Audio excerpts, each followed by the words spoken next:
Suprahumano, el canal que te ayuda a recordar.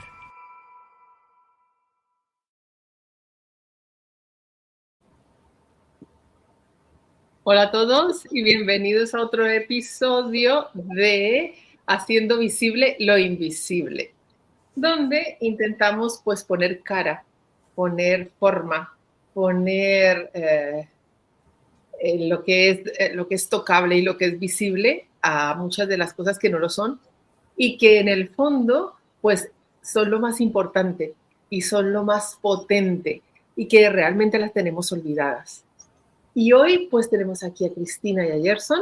Hola Cristina. Hola, ¿qué tal? Hola. Encantada de estar contigo. Porque es que vamos a hablar de un tema fascinante que es la simbología.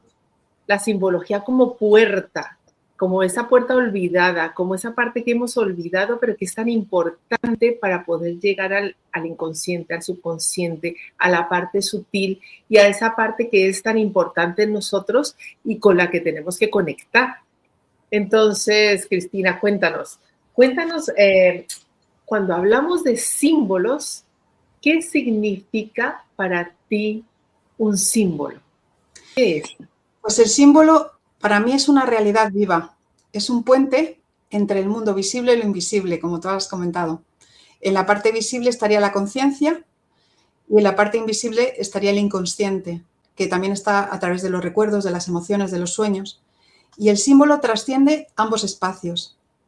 Y bueno, hay una cosa muy interesante que está relacionada con el símbolo, que es la visión de Henry Corbin, que fue un filósofo iraní muy embuido del sufismo, que decía que el mundo imaginario, lo que llamaba el mundo imaginalis, mundus imaginalis, es un lugar intermedio entre el cielo y la tierra, por así decirlo, entre lo más material y lo más espiritual, que no es algo abstracto simplemente, sino que es un mundo en el que hay una realidad simbólica. ¿Por qué? Porque el inconsciente habla a través del lenguaje simbólico. Y entonces él decía que cuando, por ejemplo, ves una obra de arte que te conmueve más allá de lo que puede ser la técnica que pueda tener, tú transitas hacia otro mundo, ese mundus imaginalis, y lo que haces es conectar a través del símbolo, que es la puerta, con ese otro mundo trascendente. Entonces, yo veo el símbolo, lo veo así. No es algo que realmente sea simplemente decorativo, sino que va mucho más allá. No sé si te he contestado. Sí. Es curioso que en la danza los movimientos que hacemos en el aire, ¿no? Que cuando se transmite dentro de una coreografía, es decir, en movimientos dibujados en el aire, ¿no? Esto no deja de ser símbolos también.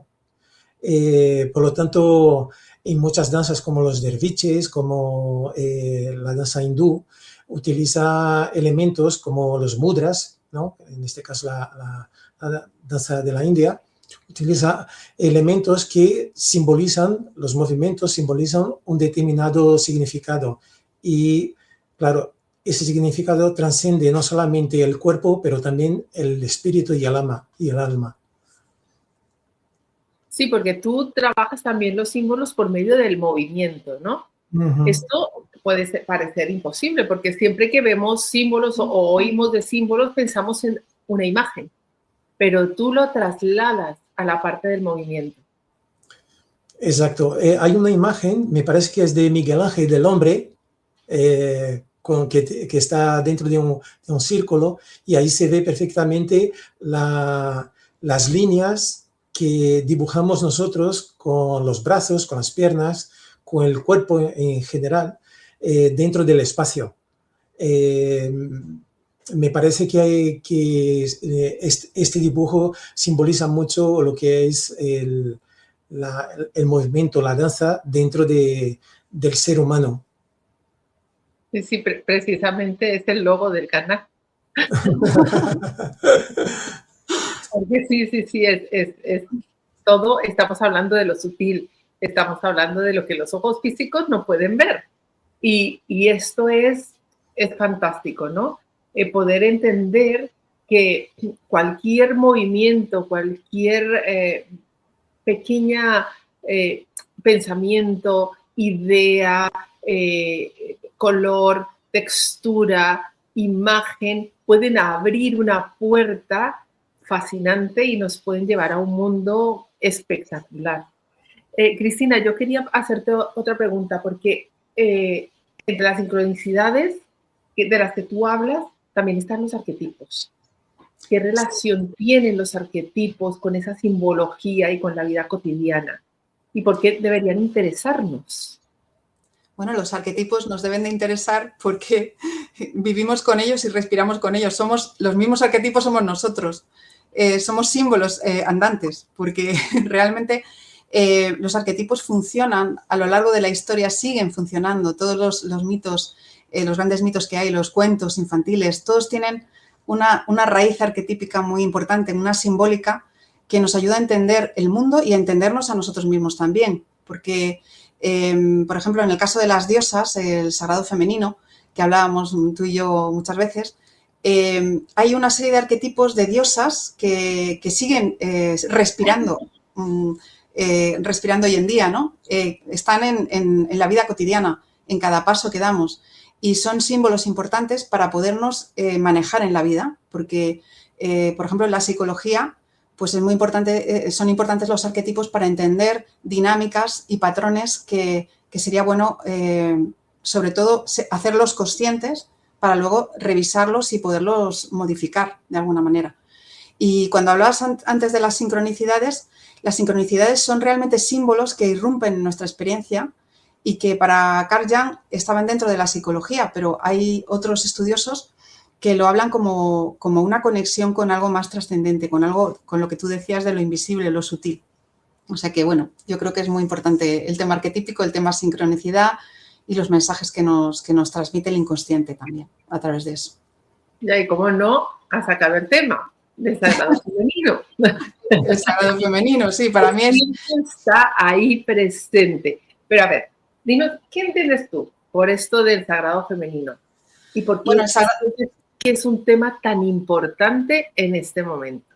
Sí, el sagrado femenino, mucha gente lo hace coincidir con la mujer, pero no es simplemente la mujer. El sagrado femenino está presente en el hombre y en la mujer. Es algo simbólico, es un ¿cómo diría?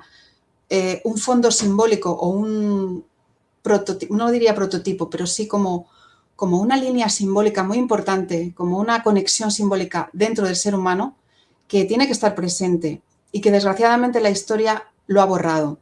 Muchos de los símbolos del sagrado femenino han estado presentes a lo largo de los siglos y siglos.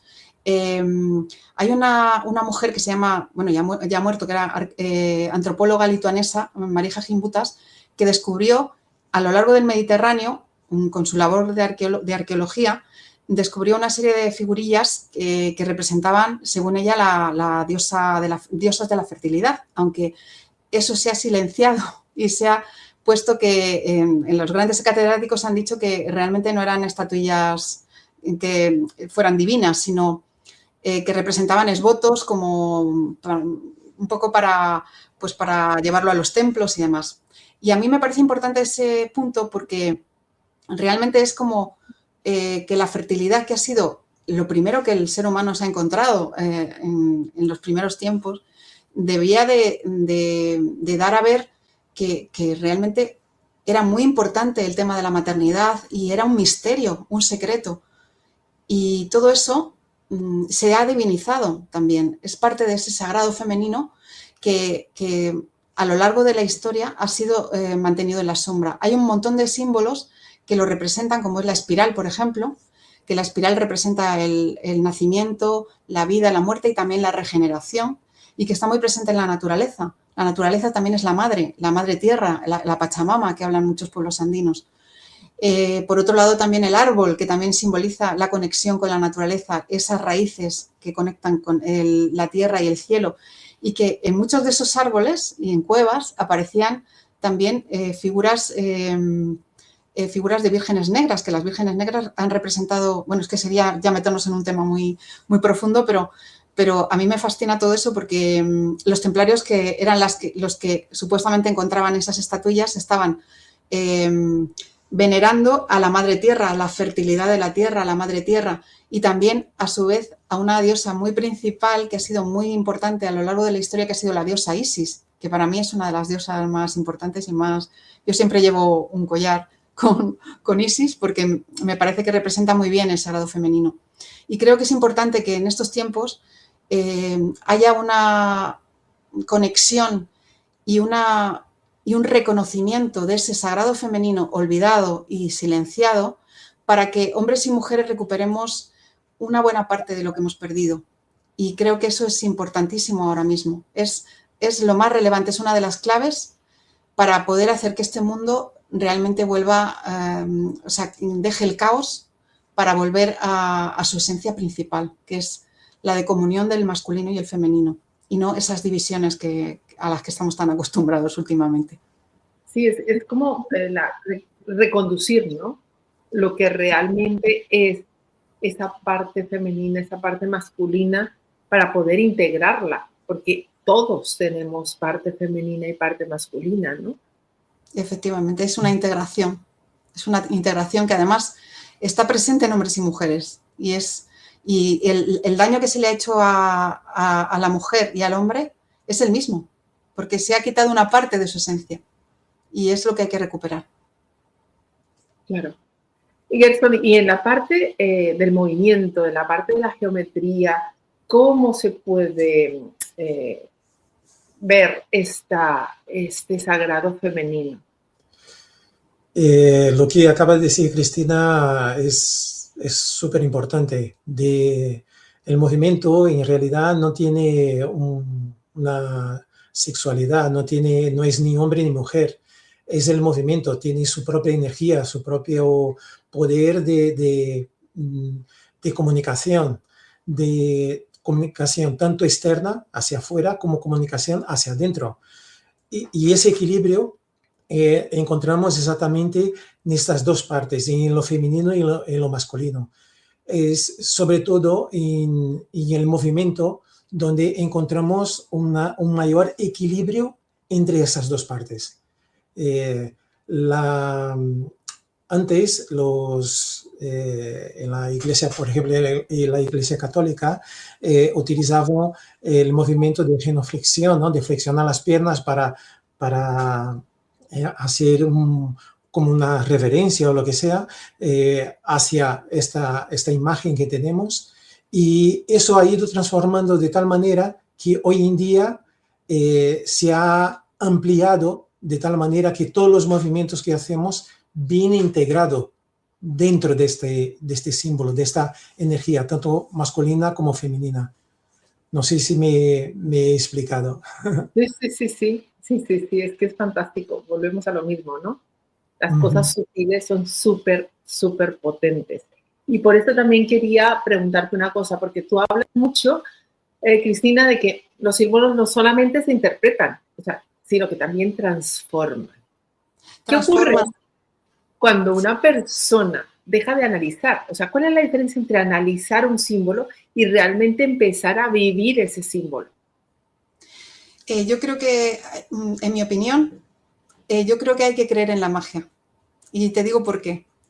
Si tú eres demasiado racional en todo lo que haces, las puertas no están abiertas, porque el lenguaje simbólico es un lenguaje que llega directamente al corazón. Es como cuando ves una obra, si tú te pones a analizar la obra simplemente desde el punto de vista técnico, estás encontrando muchos elementos muy, muy interesantes para luego desgranarlo en una clase o comentar pues el color que ha utilizado, o la técnica, o el gesto, o la clase de influencia que pueda tener el pintor, en este caso, ¿no? Pero es que hay que ir más allá. O sea, cuando tú ves un cuadro y te emociona de tal manera, te transmite algo mucho más profundo, ya estás en otro terreno que no tiene nada que ver con lo racional. Estás cruzando ese puente para que ese diálogo entre lo que estás viendo y tú mismo se convierta en un diálogo tan fluido y tan importante para ti y tan personal, porque es como lo que hablaba Jung del proceso de individuación, es como hacer un proceso personal sobre eso que te da sentido a muchas cosas tuyas internas. Y eso es lo que te ayuda a entender tu propia vida, porque además No vale el que otra persona te lo interprete o que otra persona te diga lo que siente para que tú lo sientas igual. Es que lo tienes que sentir tú. Es como un lenguaje personal, como digo, una conexión personal. Y eso es para mí eso es lo trascendente. Jung se quedaba solamente en la psicología, probablemente con el libro rojo llegó a una profundidad extraordinaria, pero creo que muchas veces nos da miedo porque pensamos, como no es científico, bueno, vale, pues sí, creo que hay que ir más allá y quitarnos muchísimas máscaras y prejuicios con respecto a eso y conectar, realmente conectar con eso. Es lo que yo pienso. Es curioso que hablas de eso de la técnica, ¿no?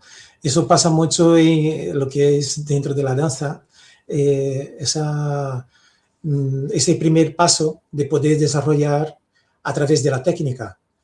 La técnica está muy bien, pero llega un momento que tienes que olvidar y sentir. En el flamenco hablan de, por ejemplo, un bailador que es que este bailador tiene duende.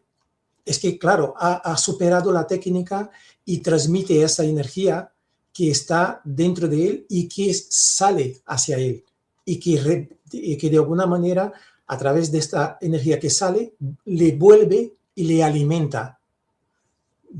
Sí.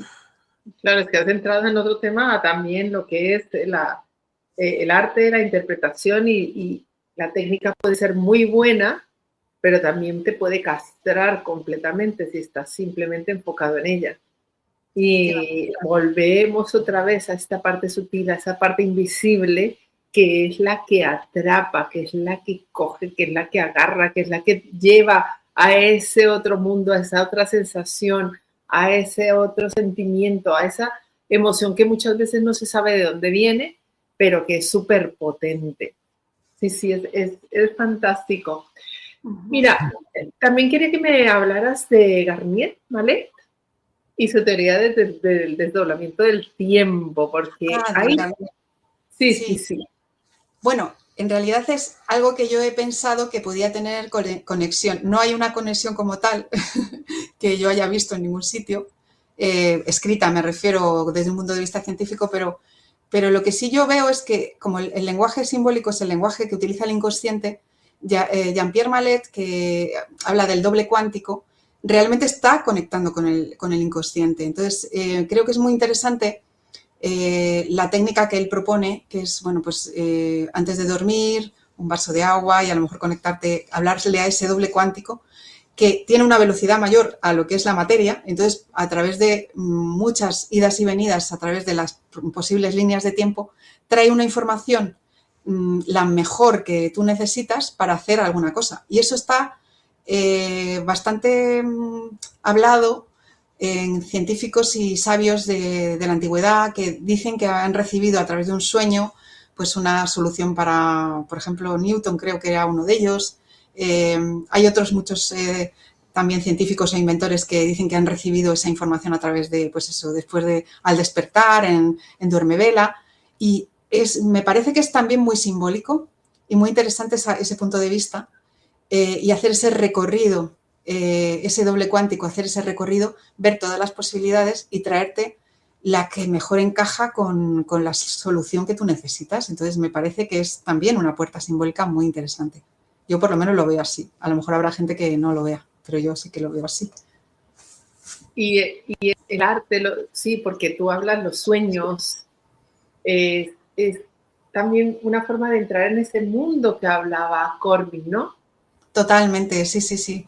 Es más, a mí me ha pasado que he tenido algún sueño lúcido y que lo he tenido que expresar pintando o haciendo alguna cosa o escribiendo porque daba mucha información sobre algo que yo necesitaba saber en aquel momento.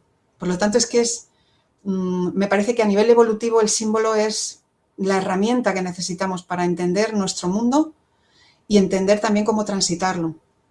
O sea que creo que es muy importante y es a través de los sueños, a través de canalización, que todo el mundo podemos canalizar. O sea que no es algo que sea simplemente de unos privilegiados. Y bueno, a través del arte, a través de... Pues eso, yo creo que el arte es importantísimo para el símbolo y para el ser humano. Eso del arte me recuerda un poco los mandalas, ¿no? Que cuando dibujan mandalas, la persona que está haciendo el mandala, que está construyendo el mandala, al mismo tiempo está meditando, ¿no? Entonces, la geometría, el símbolo, está presente también en estos momentos. Yo, cuando muchas veces me ha pasado de estar bailando y olvidar de mi cuerpo, como si, no que no existiera, pero sí estar tan integrado el movimiento con lo que estoy transmitiendo, lo que estoy sintiendo, que se hace, esa energía se transforma en una transmisión y una comunicación mucho mayor que el propio movimiento en sí. Qué bueno, qué bueno. Mira, Cristina, también, bueno, quería comentarles que a todos que llevo bastante tiempo así un poco parada y he querido reiniciar este espacio de Haciendo Visible lo Invisible y ha sido pues algo lo que me ha motivado, ¿no? Y esta es Cristina con una idea que ha tenido fantástica a raíz del congreso que estuvimos de la nueva realidad, que estuvimos en Alcocebre con Lara y que, como decía ella, ahí fue como un empuje, ¿no? Un empuje para muchas cosas. Y Cristina ese momento la llevó a conectar con algo que nos trae una propuesta fantástica y quería yo que hablaras también de esta propuesta, porque precisamente es de toda esta parte sutil, de englobar de maneras distintas cómo poder llegar a conectar con todo esto invisible, con lo que yo tanto hablo, que es lo que los ojos físicos no pueden ver, que los ojos físicos vemos una realidad, pero la realidad no es solamente la que ven nuestros ojos físicos, la realidad es muchísimo más grande. Y bueno, quiero que nos hables de este evento de Nutrir con Alma y también todo nace de una necesidad. ¿Qué fue? Perdona, ¿no te he oído lo último? Nutrir con Alma ahí. Que todo nace de una necesidad. Entonces, a ver, ¿qué fue lo que hizo que sintieras esa necesidad de reunir a personas tan diferentes en un mismo encuentro? Bueno, lo que tú has dicho de que todo ha surgido a través de nuestro encuentro en Castellón con Lara es totalmente cierto, porque hablé con ella el último día y me dijo, ya es hora de que salgas de la invisibilidad, porque yo es verdad que soy muy ratilla de biblioteca, me gusta mucho estar en mi mundo y me cuesta mucho dar el paso de hablar pues de mí o de cosas que hago, me cuesta. A lo mejor en los libros, pues cuando presento y demás, pues ya pierdo un poco la vergüenza, pero soy más eso, ratilla de biblioteca. Pero cuando dijo eso fue como un impulso muy grande y como pensar que todos tenemos una responsabilidad de hacer algo por los demás.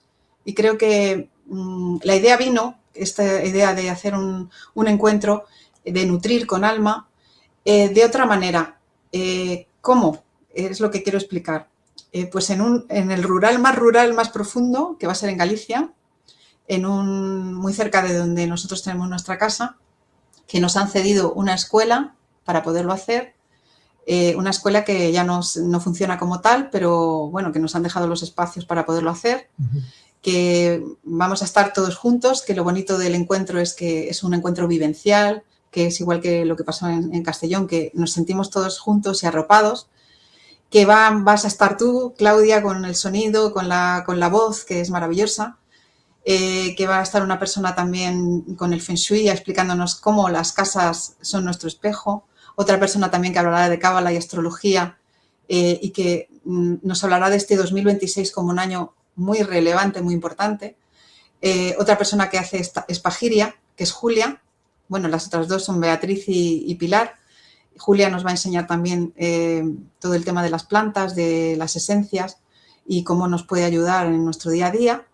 Y María, que bueno, recibió la medalla de oro en en Ginebra en 2019 y también nos va a enseñar sobre la belleza y sobre la Merkabah y un montón de cosas muy interesantes.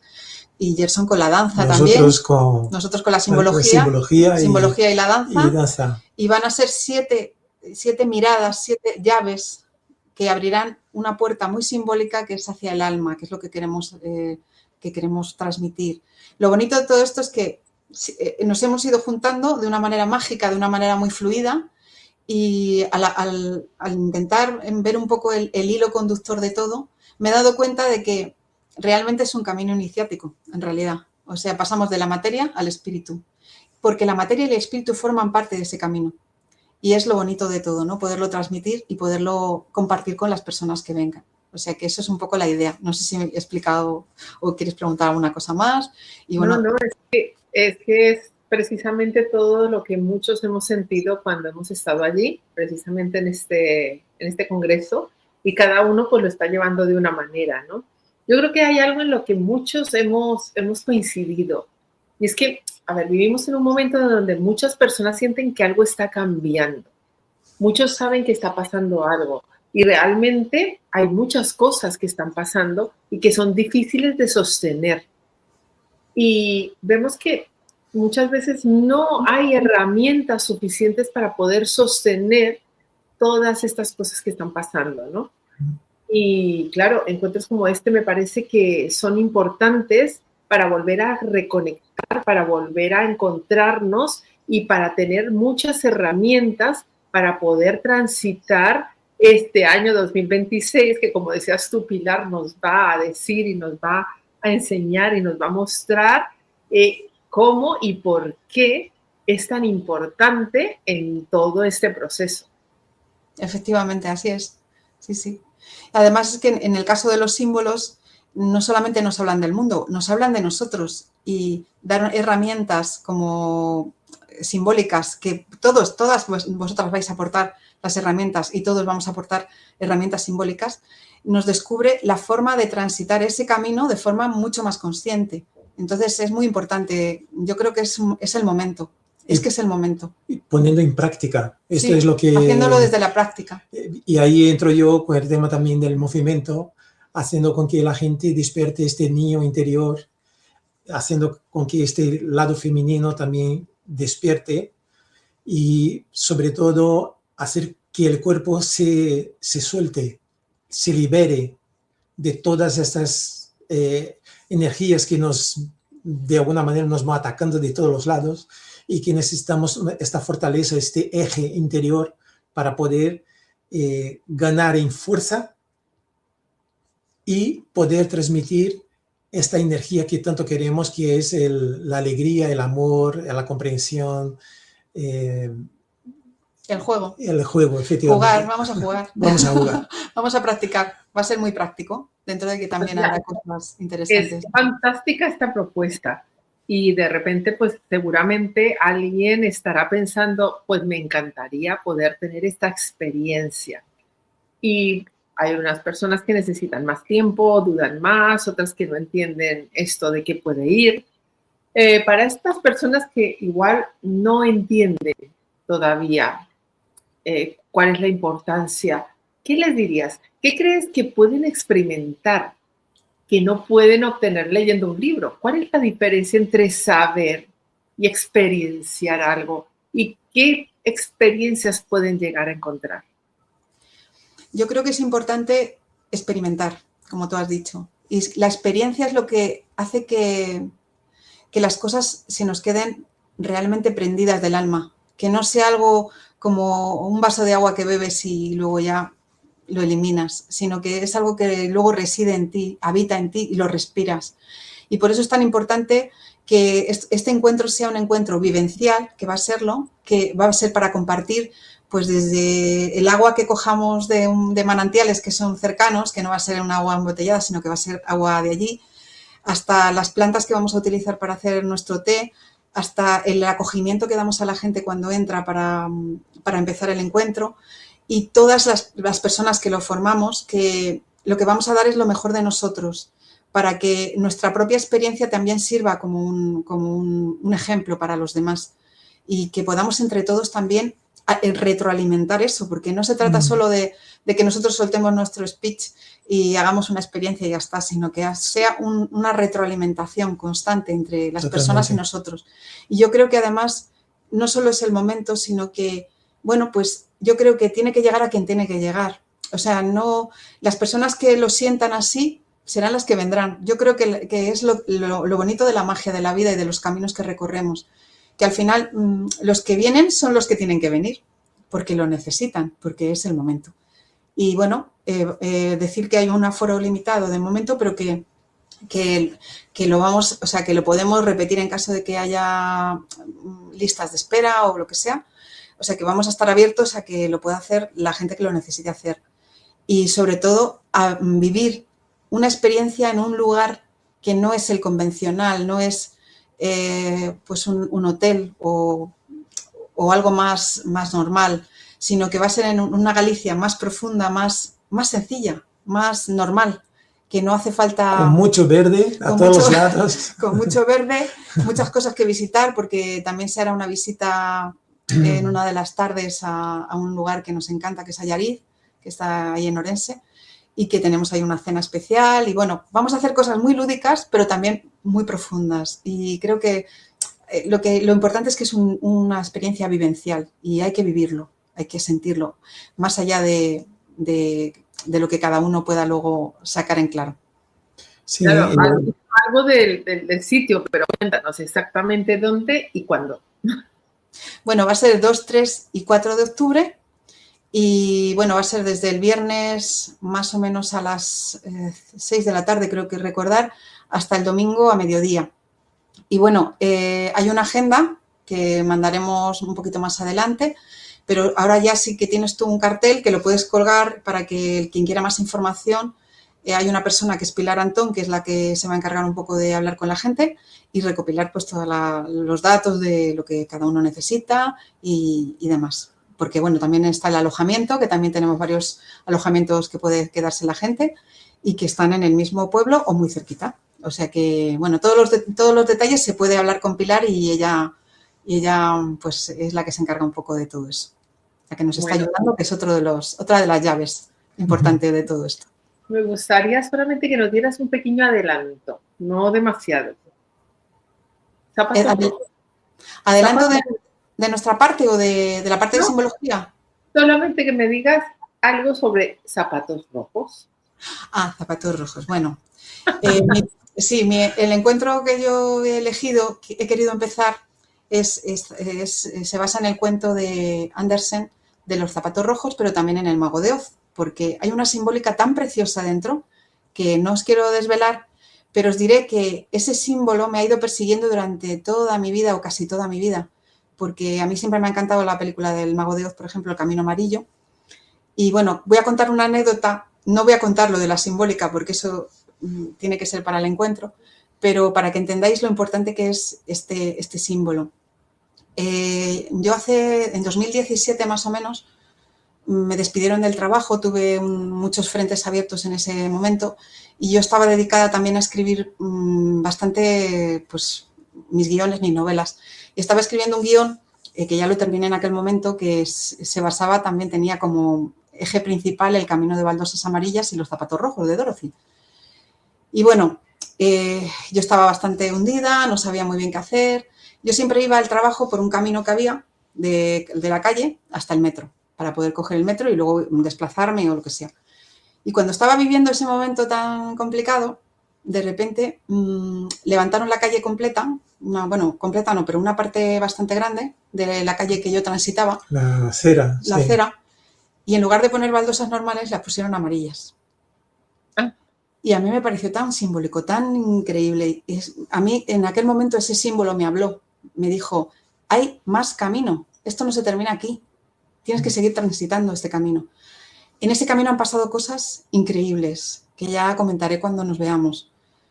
Pero una de las cosas que pasó es que yo fabriqué esos zapatos rojos y empecé a hacer entrevistas a personas valiosas, a gente con arte, que yo llamo gente con arte, de todo, gente muy sencilla, pero gente con arte, que, hacía cosas diferentes o cosas normales, pero daba igual, o sea, tenía algo que contar, ¿no?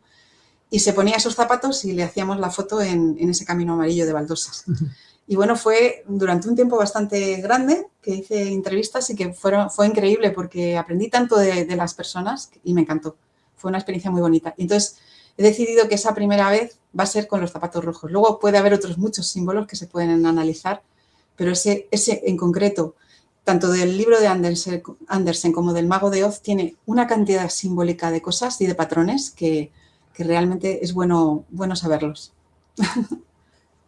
Oye, pues qué maravilla esto. Yo también estoy muy ilusionada con este proyecto y bueno, seguiremos haciendo entrevistas. Me quedo corta porque me gustaría poder volver a hablar contigo de todo esto de la simbología, pero ya más tranquilamente, en otro espacio un poquito más grande. Y Gerson, yo encantada de tenerte aquí porque también esa posibilidad de desatarnos y de desbloquearnos y de conectar por medio del cuerpo me parece fantástico y por medio de la música.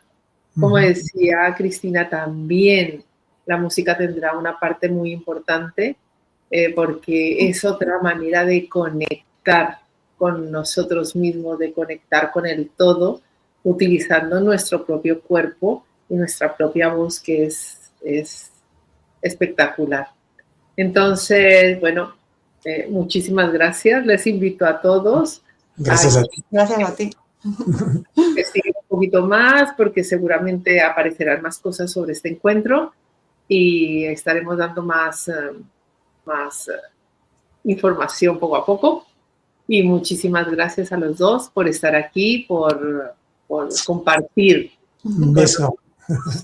un trocito de vida, un trocito de intimidad, un trocito de emoción, porque de eso se trata, de bajar al sentir y compartir desde ahí.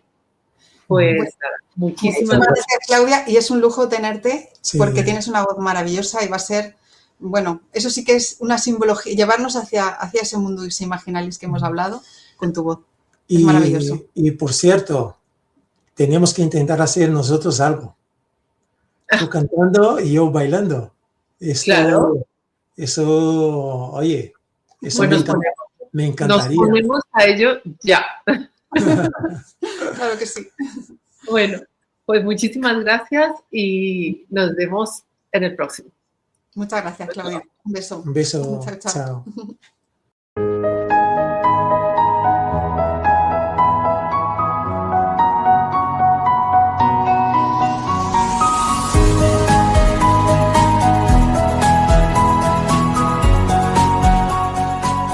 Suprahumano, el canal que te ayuda a recordar.